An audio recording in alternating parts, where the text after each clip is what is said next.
तलबात, हम और आप जानते हैं कि ये देश अंग्रेजों के कब्जा में था। उससे पहले 950 साल तक इस मुल्क पर मुसलमानों की हुकूमत थी।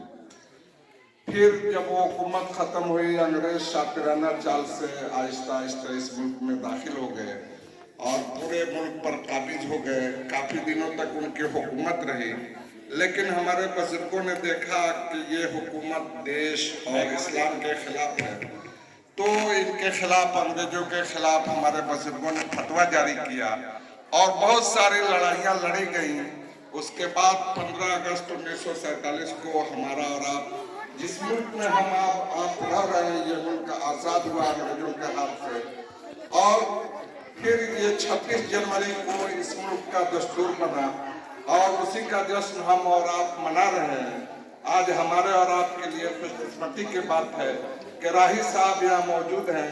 इनसे मैं गुजारिश करूंगा कि कुछ आप हज़रात के सामने रोशनी डालें। इज्जत माब सदर मदरस, असातिज़ा इकराम, तलबा और तुलबा, आज ये वो दिन है। इस दिन को वजूद में लाने के लिए न जाने कितने नौनिहालों ने अपना वजूद मिट्टी में मिला दिया। जिस तरह माँ अपने बच्चों की हिफाजत के लिए उसे आंचल में समेट लेती है, ठीक उसी तरह आजाद हिंदुस्तान का आंचल बना जमहूरियत। आज हम उसी का जश्न मना रहे हैं और मेरे लिए काफी फख्र की बात है।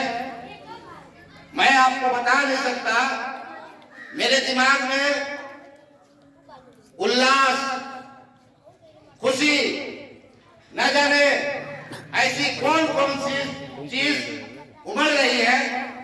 मेरे लिए ये बेहद खुशी इस बात से है कि मैं जिस मदरसे में अपनी इब्तिदाई तालीम हासिल किया, आज उसी मदरसे में मुझे झंडा तोलन के मौके पे बुलाया गया। ये मेरे लिए काफी फख्र की बात है, काफी गौरव की बात है। मैं दिल से आप सभी का शुक्रिया अदा करता हूँ कि आपने मुझे इस लायक समझा और ये मौका दिया दो बात कहने के लिए। दिल से बहुत बहुत शुक्रिया। 140 करोड़ का हिंदुस्तान, 280 करोड़ हाथों का हिंदुस्तान, दुनिया का सबसे बड़ा युवा आबादी का हिंदुस्तान, दुनिया का सबसे तेजी से बढ़ता हुआ अर्थव्यवस्था का हिंदुस्तान, दुनिया को राह दिखाने वाला हिंदुस्तान, कभी न पीछे हटने वाला हिंदुस्तान। इस गणतंत्र दिवस की मैं तमाम देशवासियों को मदरसा अल-उलूम की तरफ से ढेर सारी शुभकामनाएं और बधाई देता हूं। मैं आपको बता देना चाहता हूं कि आजादी की लड़ाई में हम सबका योगदान है, लेकिन अफसोस इस बात का है कि हमने खुद अपने महापुरुषों को भुला दिया। आप अगर तलाश कीजिएगा तो आपके मोहल्ले में भी गांधी पैदा हुए, आपके मोहल्ले में भी सुभाष चंद्र बोस पैदा हुए, आपके मोहल्ले में भी अबुल कलाम आजाद पैदा हुए, आपके मोहल्ले में भी भगत सिंह पैदा हुए, लेकिन हम तलाशते नहीं। सिर्फ हम उन्हीं को याद करते हैं जो सेलिब्रिटी हैं। लेकिन आजादी की लड़ाई में मैं चंद नाम आपको बता देना चाहता हूं और यहाँ के उस्तादों से अपील करता हूं, गुजारिश करता हूं, रिक्वेस्ट करता हूं कि आप आजादी के इतिहास को अपने बच्चों को पढ़ाएं, ताकि उनको पता चले कि कौन कौन से वो शख्स हैं, कौन कौन से वो लोग हैं जिन्होंने अपनी जान की कुर्बानी दी, जिसकी वजह से हमारा देश आजाद हुआ। सबसे पहले मैं नाम लेना चाहूंगा मौलाना हबीबुर रहमान लुधियानी साहब का। अगर आजादी की लड़ाई में अगर सबसे पहले मैं उनका नाम लूं तो इसमें कोई हर्ज नहीं है। उनके जिससे अगर आप सुनेंगे तो यकीन मानिए आपका रोम रोम खड़ा हो जाएगा। इस आजादी की लड़ाई में मौलाना हबीबुर रहमान लुधियानी 14 साल तक लगातार जेलों में रहे, लेकिन हम और आप भूल गए, हम याद नहीं करते।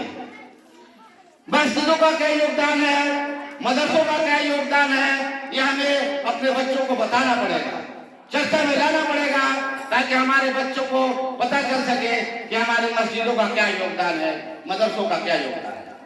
आप इतिहास के पन्ने जब पलटिएगा तो पंजाब लुधियाना में कई सारी मस्जिदें हैं, अनगिनत मस्जिदें हैं जहां से जंग आजादी की लड़ाई लड़ी गई थी, जहां लाला लाजपत राय को बुलाया गया था, जहां सुभाष चंद्र बोस को मस्जिदों में ठहराया गया था। लेकिन हम बताते नहीं बच्चों को, जिसका खमियाजा हमें भुगतना पड़ रहा है। बच्चों को पता ही नहीं, बच्चे जो है चंद नामों में सिमट के रह गए हैं। तो मैं बात करके पूरा दिन खत्म हो जाएगा, इसलिए आपसे अपील करता हूँ कि आप अपने मदरसों में जो है इसकी तालीम बच्चों को दें, आजादी का इतिहास जो है बच्चों को पढ़ाएं, और खास तौर पे मस्जिदों के अंदर जुमे के दिन जब 26 जनवरी और 15 अगस्त का मौका है तो कम से कम 2-3 जुमा जो है आजादी पे बात की जाए, ताकि हमें पता चले। मैं इस्लाम का इतिहास बताता हूँ आपको। जब जंग आजादी की पहली रात 1857 में लड़ी गई, सबसे आगे क्यों है? तो एक रिसर्च टीम बैठाया, पूरे अमेरिका के जो है स्कॉलर इंटेलेक्चुअल ने एक रिपोर्ट तैयार की।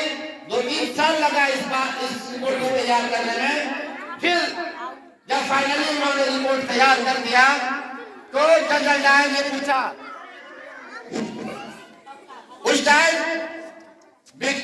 विक्टोरिया थी, उनके सामने जब रिपोर्ट पेश किया तो बताया गया कि जंग आजादी की लड़ाई में मुसलमान आगे इसलिए हैं कि ये अपने नबी की बातों पे चलते हैं, नबी की सुन्नतों पे चलते हैं, और इस्लाम साफ साफ कहता है कि अगर जरूरत पड़े अपने वतन के लिए तो जान की कुर्बानी दे दो।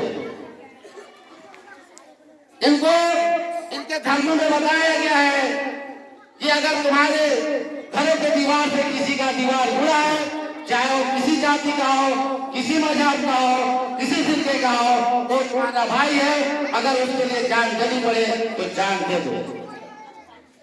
ये चीजें हमें अपने बच्चों को बताना पड़ेगा।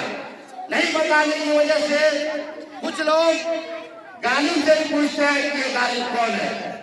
नहीं बताने की वजह से कुछ लोग गालिब से ही पूछते हैं कि गालिब कौन है। तो गालिब ने कहा था कि लोग हम ही से पूछते हैं कि गालिब कौन है, कोई उन्हें बताए कौन है। मैं इन्हीं सब बातों के साथ अपनी बात खत्म करना चाहूंगा, और इस देश को फिर से 26 जनवरी की ढेर सारी शुभकामनाएं। और जब हम तलवार उठा लेते हैं तो टीपू सुल्तान बन जाते हैं, जब हम हाथों में तलवार उठा लेते हैं तो टीपू सुल्तान बन जाते हैं, शहनाइयों को होठे से छूट चुके हैं तो बिस्मिल्लाह खान बन जाते हैं, जब बारी आती है संगीत की तो अल्लाह रखा रहमान बन जाते हैं, जब सरहद की हिफाजत की बात आती है तो अब्दुल हमीद उस्मान बन जाते हैं। शुक्रिया। जय हिंद, जय हिंद।